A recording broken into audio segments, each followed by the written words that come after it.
नमस्कार, स्वागत है आप सबका। आप देख रहे हैं हमारा खास कार्यक्रम देश देशांतर। मैं हूं कवीन सचान। देश में नया श्रम कानून लागू होने जा रहा है। इसके नियम तैयार किए जा रहे हैं और सभी स्टेक होल्डर्स के सुझाव और आपत्तियां ली जा रही हैं और उनको जांचा परखा जा रहा है।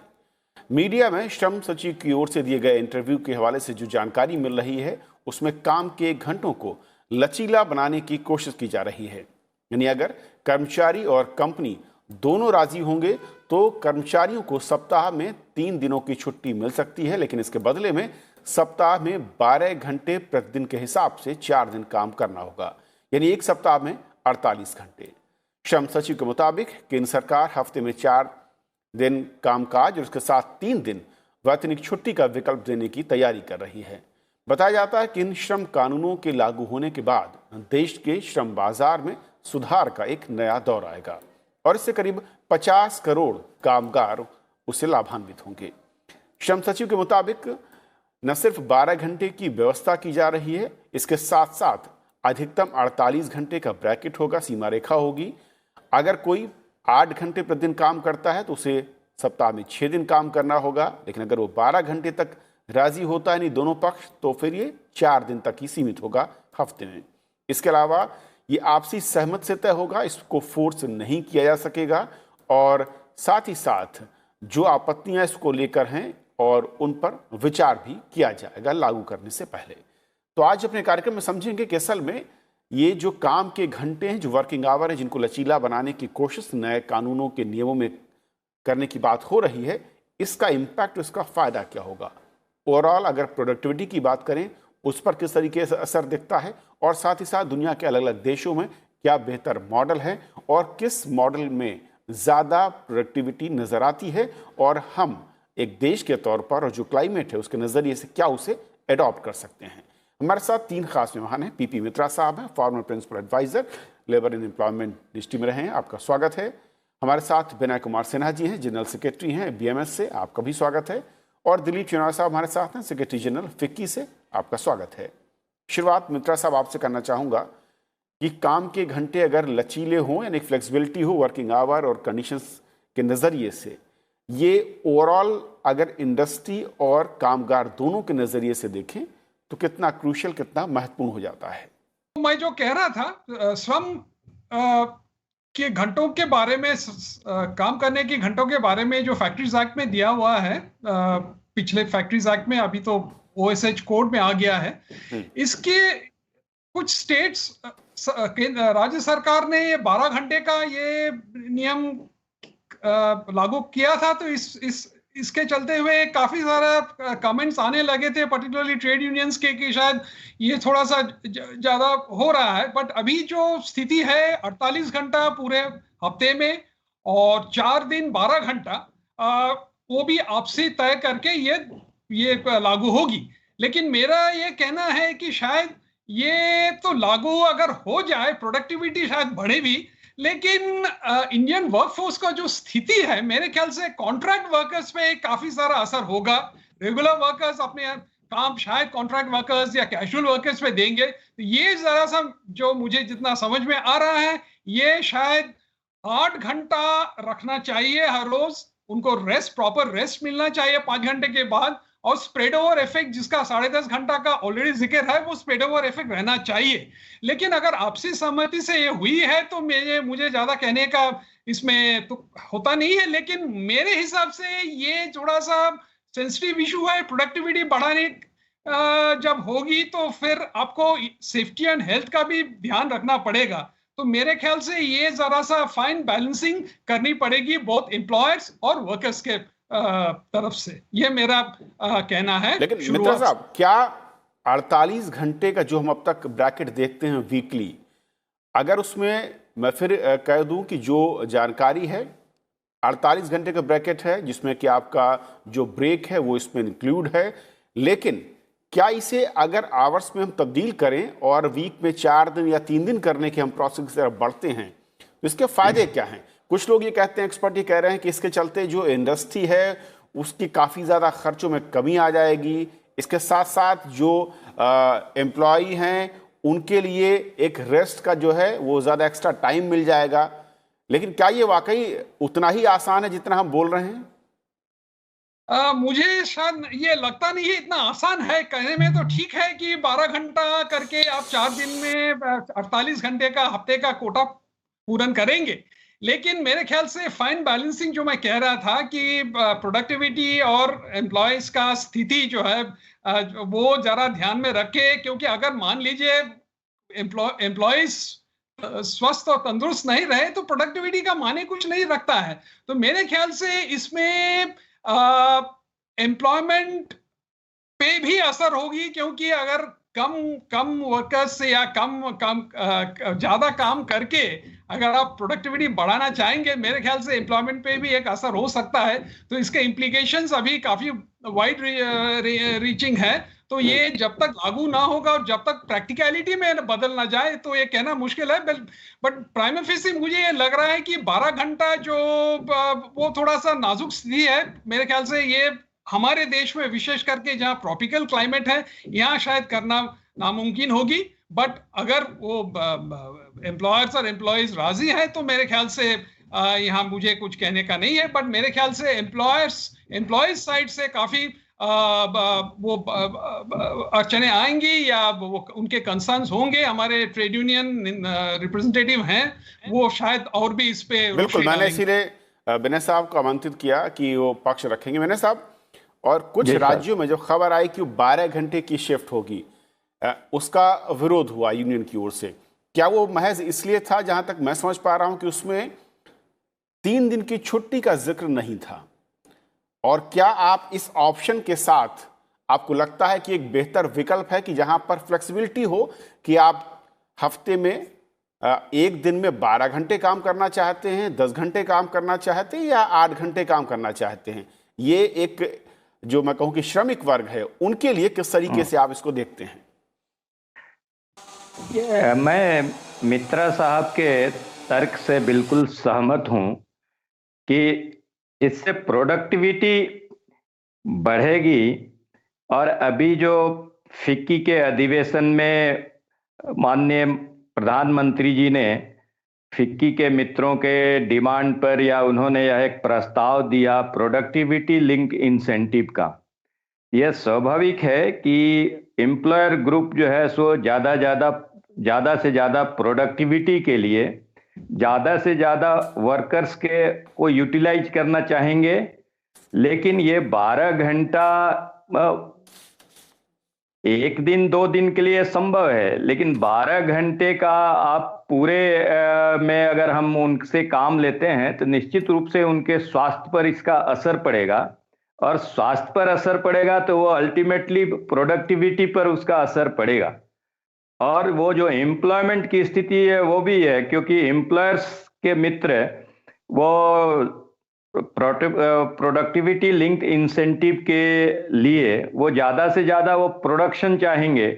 और अगर वर्कर्स का स्वास्थ्य ठीक नहीं है तो फिर वो ऑटोमेशन पर वो शिफ्ट करेंगे। तो अल्टीमेटली वो हार्मफुल जो है वर्कर्स के लिए, वो हार्मफुल है। लेकिन एक इसमें इतनी सुविधा दी गई कि जो हमारा फैक्ट्री एक्ट में लिमिटेशन है 48 आवर्स का, वो वीक में 48 आवर्स तो होगा, लेकिन इसमें शोषण की स्कोप ज्यादा बनता है।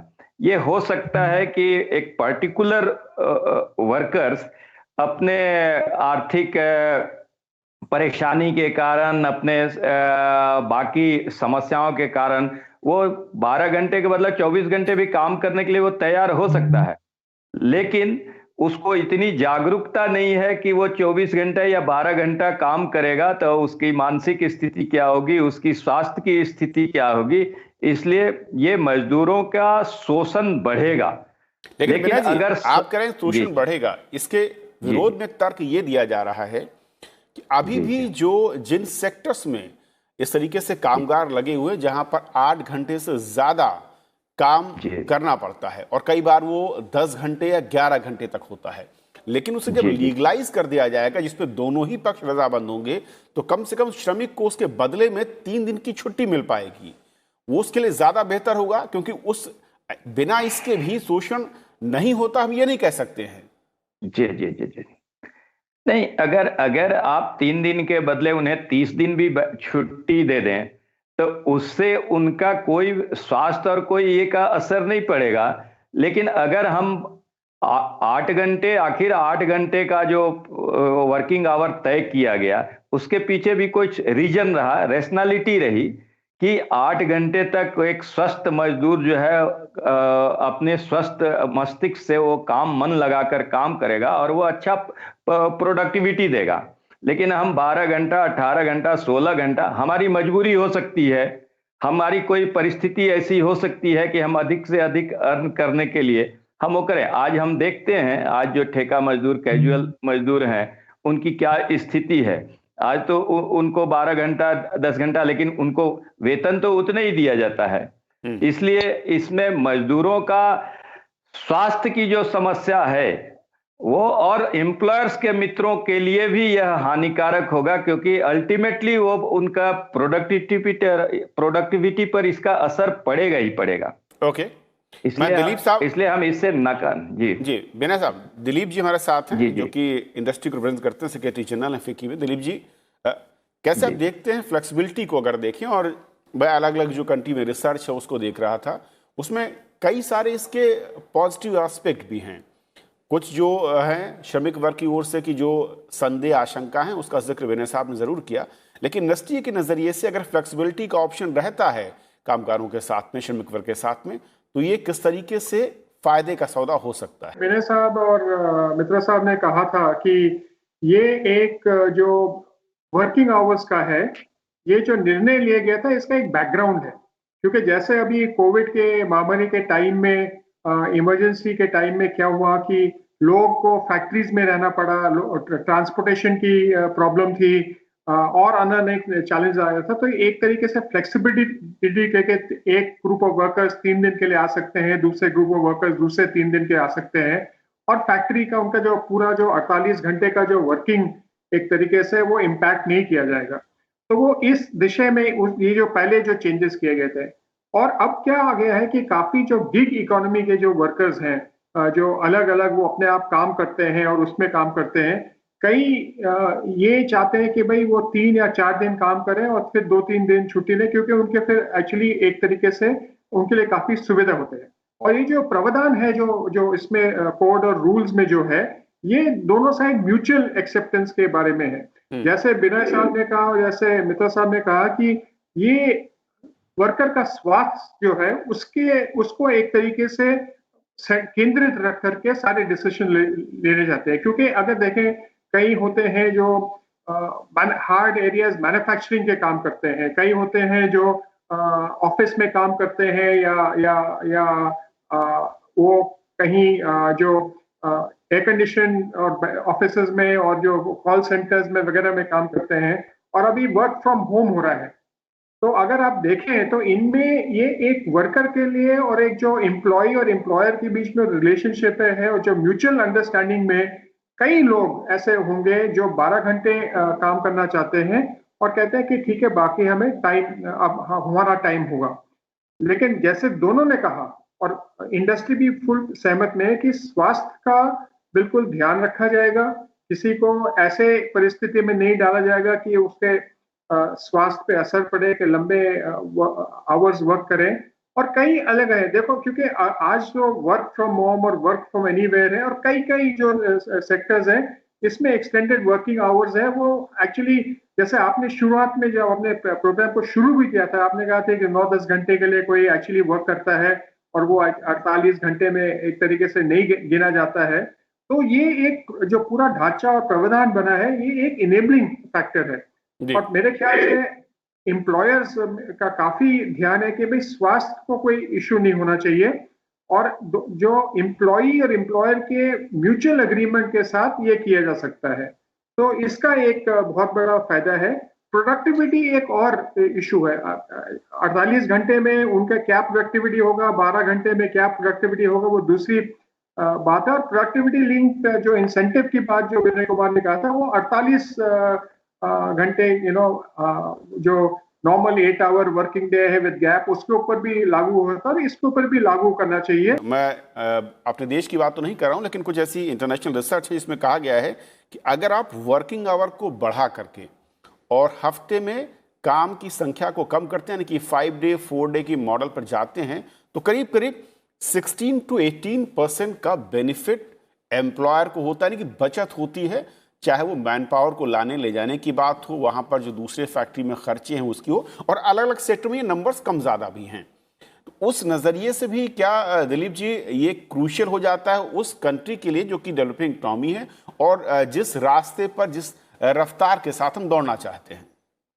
कविन, आपने तो एम्प्लॉयर का एक तरीके से जो कॉस्ट रिडक्शन की बात की है, अगर एम्प्लॉई के तरह से भी देखें तो उनका अगर जो डेली का जो आना जाना है वो भी कम हो जाता है, उनको भी एक तरीके से सुविधा होती है।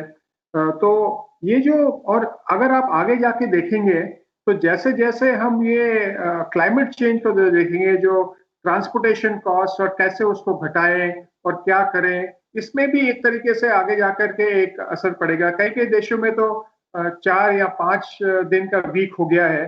तो आप ये देखें तो एक पूरे नजर से देखना चाहिए। जैसे दोनों ने, मित्रा साहब ने और बिना जी ने कहा था, ये एक अग्रीमेंट होना चाहिए, फुल अंडरस्टैंडिंग होना चाहिए, और इसमें जो अपने एम्प्लॉय के लिए भी बेनिफिट हो सकता है, एम्प्लॉयर के लिए भी बेनिफिट हो सकता है, और देश के लिए भी बेनिफिट हो सकता है, उस तरीके से देखना चाहिए। ये एक बहुत ही महत्वपूर्ण इसका अंडरलाइंग फैक्टर है। बिना जी, क्योंकि जब हम कहते हैं कि कामगारों के नज़रिए से बेहतर हो, शोषण नहीं होना चाहिए, और काम के घंटे अगर बढ़ाए जाएंगे तो शोषण बढ़ेगा, लेकिन इससे उलट मैं एक दो एग्जांपल देना चाहूँगा कि फिनलैंड में, जहाँ पर मैं देख रहा था, करीब 8 घंटे काम का नियम है, हफ्ते में सिर्फ 5 दिन, यानी कि वहाँ पर वीक जो है 40 घंटे का है। लेकिन उसके पीछे जो इंडिविजुअल प्रोडक्टिविटी है, उत्पादकता है, वो लेवल भारत जैसे देशों की तुलना में बहुत ज़्यादा ऊपर है। अब सवाल है कि हम दुनिया में जो डेवलप्ड कंट्री हैं, अगर उनको देखें एग्जाम्पल के तौर पर, क्या उस मॉडल को हम अपना सकते हैं, या यहाँ पे कंडीशंस, यहाँ पर ट्रेनिंग और जो एनवायरनमेंट है, जिस तरीके का गर्म मौसम कहा जाता है, उसमें 12 घंटे या 10 घंटे स्वास्थ्य रीजन ही सिर्फ एक बड़ा रीजन है, या कुछ और?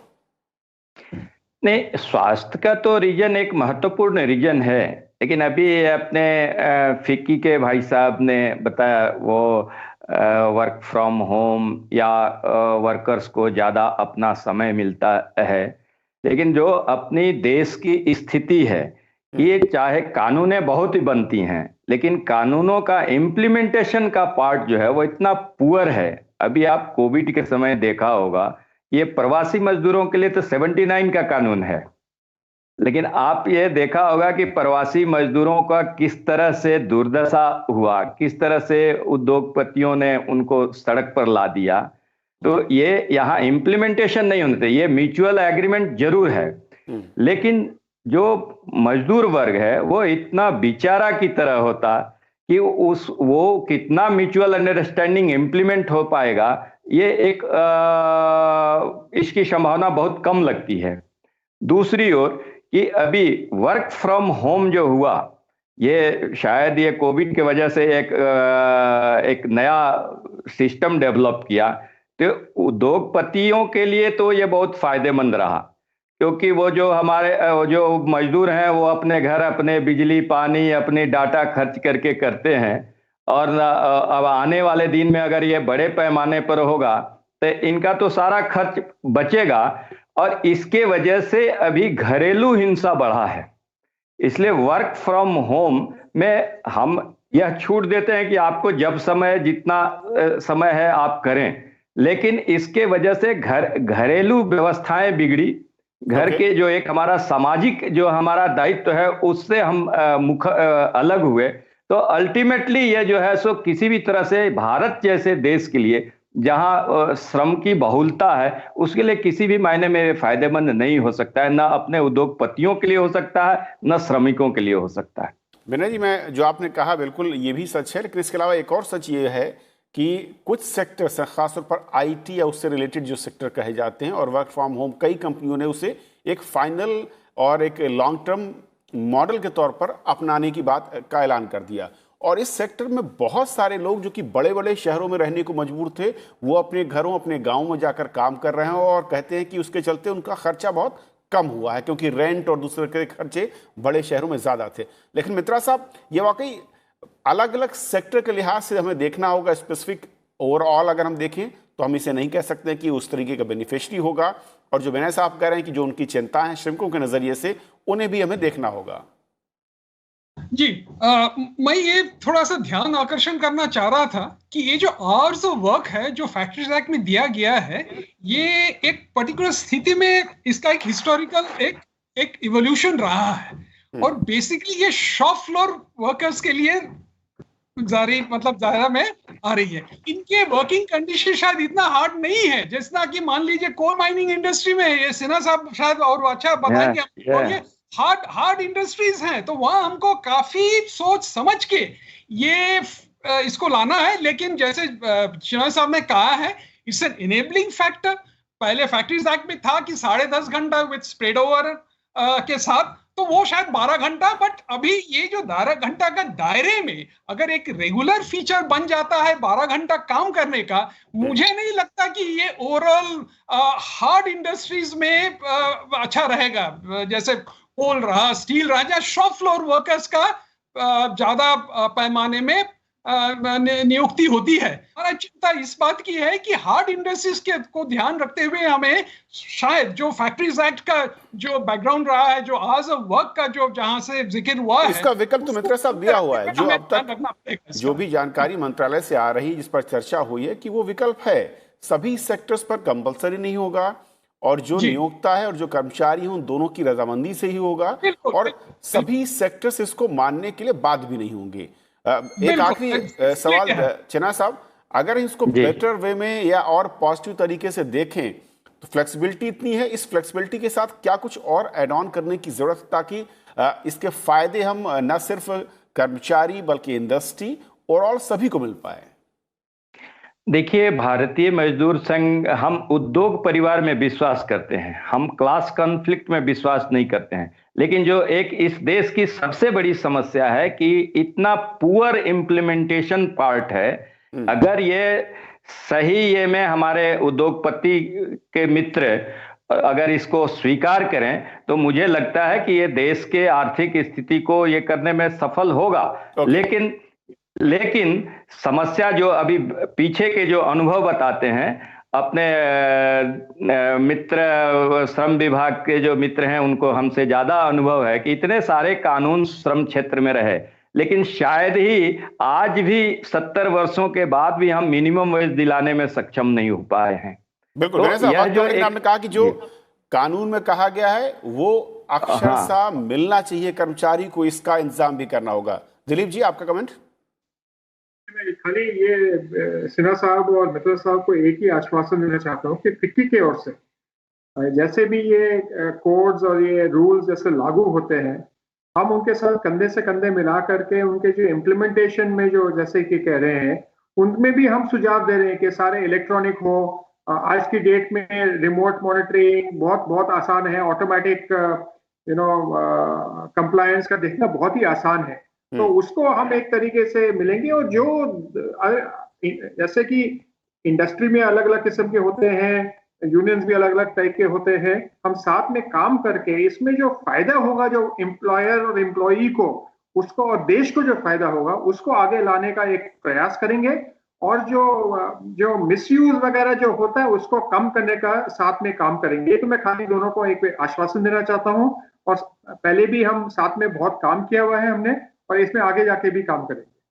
चलिए, बहुत बहुत शुक्रिया आप तीनों मेहमानों का हमारे साथ इस महत्वपूर्ण चर्चा में जुड़ने के लिए और ये अपनी राय रखने के लिए। असल में जो नए श्रम कानून लागू होंगे अब से कुछ महीने के बाद, उसमें जो नियम बनाए जा रहे हैं उन नियमों में किस तरीके से काम के घंटों को लेकर लचीलापन लाने की बात हो रही है, और उसके फायदे या नुकसान क्या हो सकते हैं, उसमें जो तमाम स्टेक होल्डर्स हैं उनकी राय क्या है, उनकी आपत्तियां क्या हैं, और वो इसे किस तरीके से ज़मीन पर लागू करवाना चाहते हैं। तो आज फिलहाल इतना ही। नमस्कार।